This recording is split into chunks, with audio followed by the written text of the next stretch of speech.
बच्चों, welcome to the my YouTube channel educational point. तो स्वागत है आपका मेरे इस नए वीडियो में। आज हम लेके आए हैं क्लास 10th हिंदी का बहुत ही इम्पॉर्टेंट टॉपिक जो बोर्ड एग्जाम में कई साल पूछे जा चुके हैं। क्वेश्चन ये पूछता है कि मुक्तिदूत खंड काव्य के नायक की चारित्रिक विशेषताओं का उल्लेख कीजिए। अथवा और भी कुछ प्रश्न है, जैसे कि मुक्तिदूत खंड काव्य के आधार पर काव्य के नायक यानी कि प्रमुख पात्र महात्मा गांधी का चरित्र चित्रण कीजिए। तो इसमें मुक्तिदूत के जो महात्मा गांधी नायक हैं उनका आज हम चरित्र चित्रण इस वीडियो में देखेंगे। तो हेडिंग है गांधी जी का चरित्र चित्रण।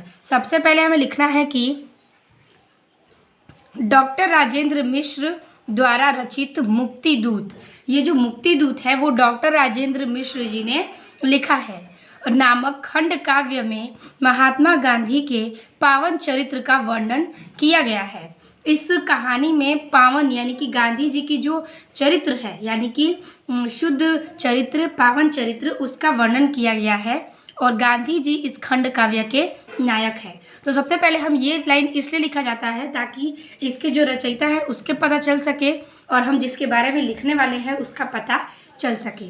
तो उसके बाद बारी बारी से हम इनके चरित्र का हेडिंग के साथ वर्णन करेंगे। सबसे पहले हम हेडिंग करेंगे अलौकिक दिव्य पुरुष। अलौकिक दिव्य पुरुष यानी कि वो कैसे पुरुष थे, किस विचार के थे। तो चलिए इसको पहले देखते हैं। तो इसमें लिखना है कि कवि ने गांधी जी को ईश्वर का अवतार बताया है जो पृथ्वी पर दुखों का हरण करने के लिए यदा कदा आते हैं। यहाँ पर पृथ्वी का हरण करने के लिए जो ईश्वर हैं वो कभी कभी ही आते हैं। तो वही कहा गया है कि जो गांधी जी हैं वो ईश्वर का अवतार बताए गए हैं और वो पृथ्वी पर दुखों का हरण करने के लिए ही आए थे। जिस श्रेणी में राम, कृष्ण, ईसा मसीह, पैगंबर, बुद्ध, महावीर इत्यादि हैं। इस जैसे कि काल में जो हैं हमारे राम जी, कृष्ण जी और ईसा मसीह, पैगंबर, बुद्ध, महावीर, ये सभी एक दिव्य पुरुष थे। तो उसमें से भी एक गांधी जी भी हैं जो इन सब के लिए इस धरती पर आए थे क्योंकि उन्होंने ये आज़ादी दिलाई थी। फिर लिखना है कि उसी श्रेणी में कवि ने गांधी जी को भी रखा है। उसी श्रेणी ने कवि जी ने इस श्रेणी में गांधी जी को भी बताया है क्योंकि उनके भी यही सब कार्य थे। इसके आगे लिखेंगे कि आगे है कि भारत में अंग्रेजों के अत्याचार बढ़ जाने पर देश को स्वतंत्र कराने के लिए मानो स्वयं परमात्मा ने महात्मा गांधी के रूप में जन्म लिया था। भारत का जो अंग्रेजों को जो मतलब भारत पे अंग्रेज जो अत्याचार करते थे उन सबको देश से स्वतंत्र कराने के लिए मानव परमात्मा ने महात्मा गांधी का रूप में ही जन्म लिया है। इस प्रकार मुक्तिदूत के नायक महात्मा गांधी साधारण पुरुष न होकर एक दिव्य पुरुष थे। तो यहाँ से आपको यही पता चलता है कि आज़ादी के लिए सबसे पहले महात्मा गांधी खड़े हुए थे। तो इनका कहना ये था कि जैसे कि सारे ईश्वर लोग थे तो वो लोग अपने इस धरती पर कई लोगों की मृत्यु कराई, लेकिन यहाँ पर ये आज़ादी दिलाए हमारे महात्मा गांधी, इसलिए इन्हें दिव्य पुरुष कहा जाता है। अगला हेडिंग है इनके बारे में कि दूसरा हेडिंग है महान देशभक्त। तो महान देशभक्त में लिखेंगे कि गांधी जी महान देशभक्त थे। उन्होंने अपना संपूर्ण जीवन देश के स्वतंत्र कराने और जनता की सेवा में लगा दिया।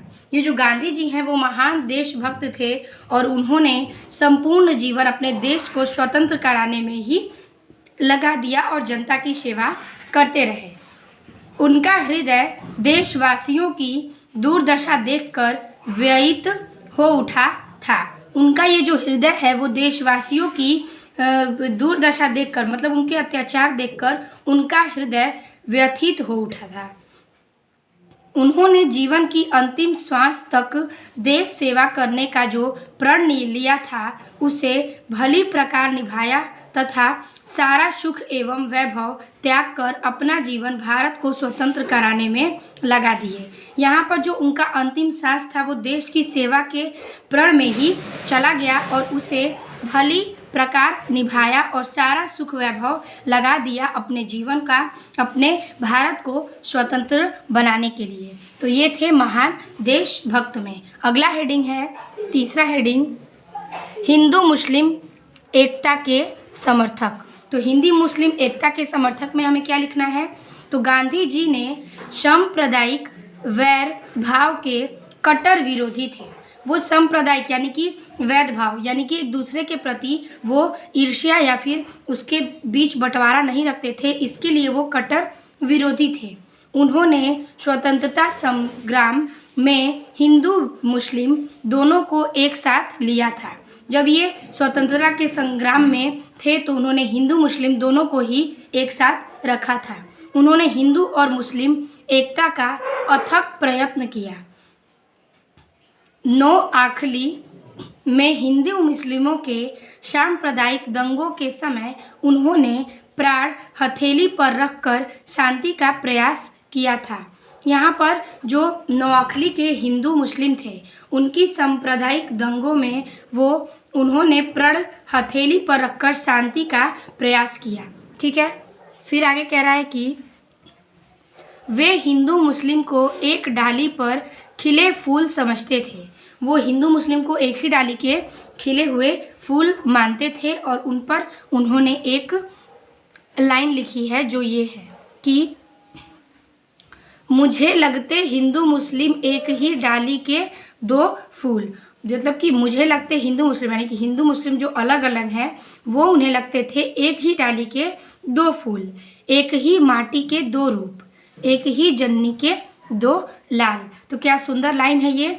तो उन्होंने यही कहा कि हिंदू मुस्लिम जो हैं वो एक ही इंसान है, एक ही मानव हैं, हमें उनमें मतभेद नहीं रखनी चाहिए। तो यही था उनके हिंदू मुस्लिम एकता के समर्थन का व्याख्या। अब अगला हेडिंग है हमारा, चौथा हेडिंग है मातृ भक्त। तो मातृ भक्त वो क्या थे, किसके भक्त थे, यानी कि माँ के भक्त। तो उसके लिए लिखेंगे हम कि गांधी जी माँ के प्रति अगाध श्रद्धा और भक्ति भावना रखते हैं। मतलब वो अपनी माँ के प्रति बहुत ही प्रेम और भक्ति की भावना रखते थे। माँ को स्वप्न में देखने पर वे सोचते हैं, जब वो माँ को अपने स्वप्न में देखते हैं तो सोचते हैं कि माँ जैसी कहीं नहीं ममता, और माँ की प्रेरणा से ही देश सेवा में जुट जाते हैं। मतलब कि माँ की जो प्रेम है वो उसकी ममता कहीं नहीं मिलती है और माँ की प्रेरणा से ही वह देश के भक्तों में जुट जाते हैं। गांधी जी ने उदारता, दया, परोपकारी, सत्यता आदि गुणों को अपनी माता से सीखा था।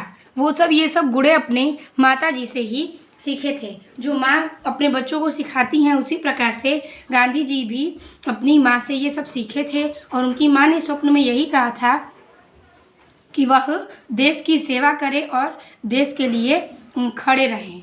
तो यही था उनके मातृ भक्त की इतनी लाइन्स। नेक्स्ट रीडिंग हम करेंगे भारत के मुक्ति दूत। तो भारत के मुक्ति दूत में लिखना है हमें कि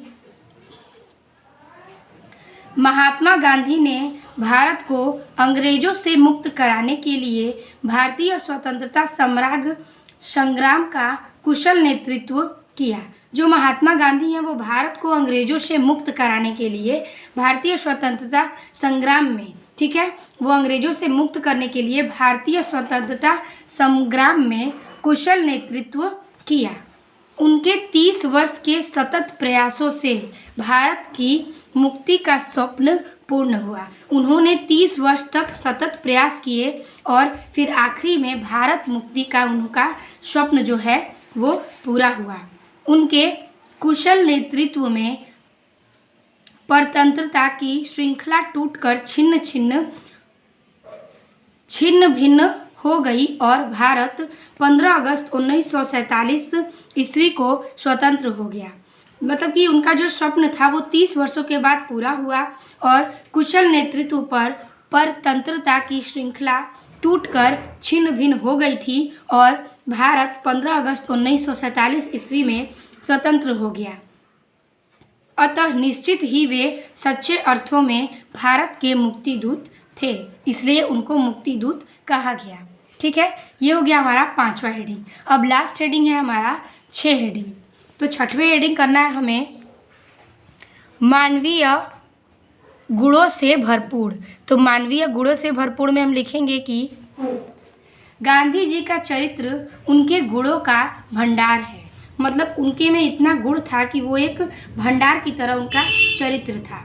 उनमें सत्यता, दया, परोपकारों, करुणा, अहिंसा तथा देशभक्ति के गुण कूट कूट कर भरे थे। उनके अंदर जो थी वो अहिंसा, देशभक्ति, करुणा, दया, परोपकारी सारे गुण ही कूट कूट कर भरे थे। वे विश्व बंधुता तथा भाईचारे की भावना से ओतप्रोत थे। मतलब वो विश्व की बंधुता यानी कि एक साथ और भाईचारे की भावना से भी वो एक साथ खड़े थे तथा सभी धर्मों के प्रति आदर भाव रखने वाले थे। मतलब सभी धर्मों के प्रति वो एक समान व्यवहार भी रखने वाले थे, इसलिए उन्हें मानवीय गुणों से भरपूर कहा जाता था।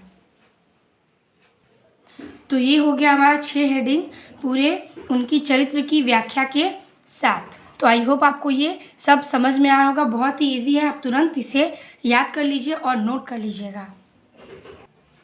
और वीडियो अच्छी लगी हो तो अपने दोस्तों को शेयर भी कीजिएगा और चैनल पर नए हैं चैनल को सब्सक्राइब कर दीजिएगा। मिलते हैं आपसे अगले वीडियो में, तब तक के लिए धन्यवाद।